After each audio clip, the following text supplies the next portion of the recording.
Okay, now we're going to talk about the existence rules. So there's two rules for existence quantifiers. We have existence introduction and existence elimination. Existence introduction is the easy one. It says that if we have P of A for some variable A that may or may not be arbitrary, then we have that there exists some x, P of x, and use it in a pretty straightforward manner. If you have P of A for some variable A, then you have the existence x, P of x by existence introduction. Okay, that one's the easy one. Existence elimination is a tricky one. Before I talk about existence elimination, I want to briefly talk about what it means to be a free variable. So suppose I have some formula like for all x exists a y, P of x, y, z.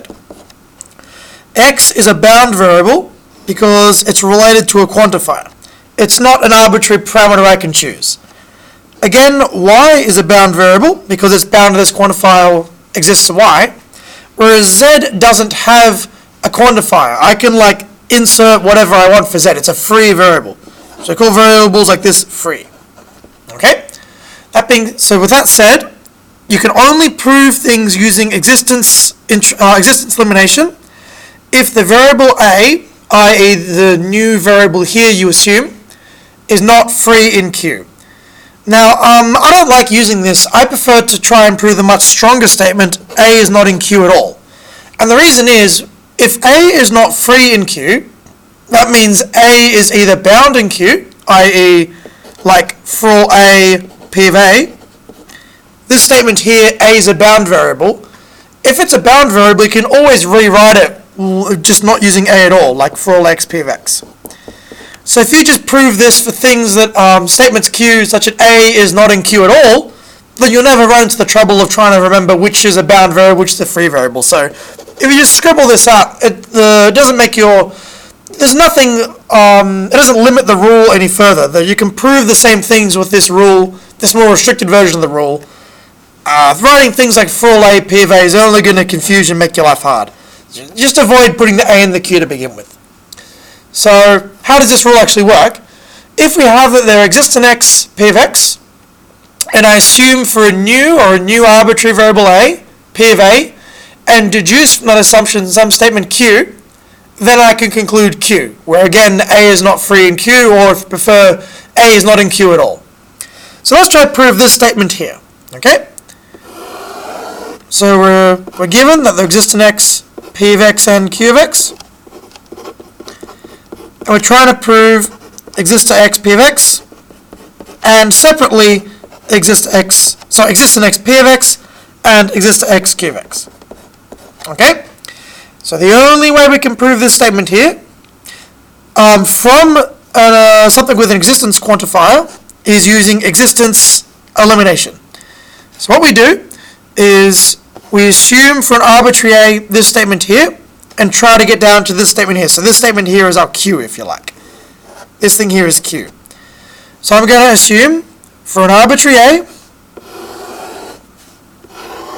this whole thing here, P of A and Q of A, and my target is this statement Q here. Exists to x, P of x, and exists to x, Q of x. Okay?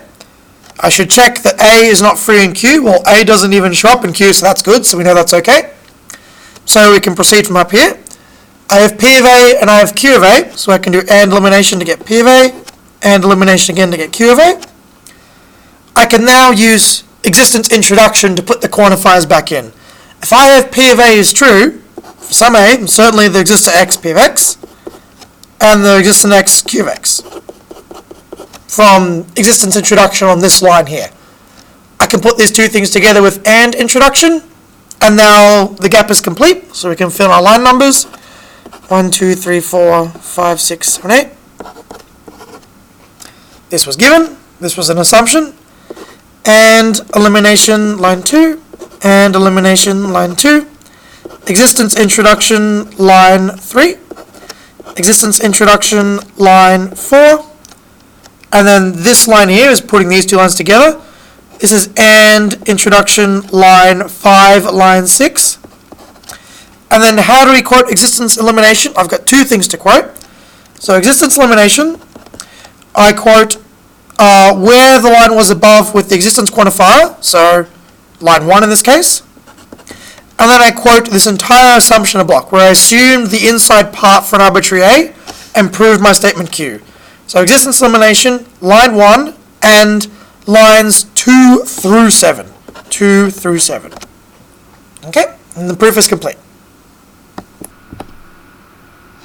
I invite you, after having seen this proof, to try and prove this very similar question. If you're given that there exists an x, p of x or q of x, then you can distribute the quantifier over the logical law. So exists an x, p of x, or separately, exists an x, q of x. So have a go at that, and the solution is in the tutorial answers.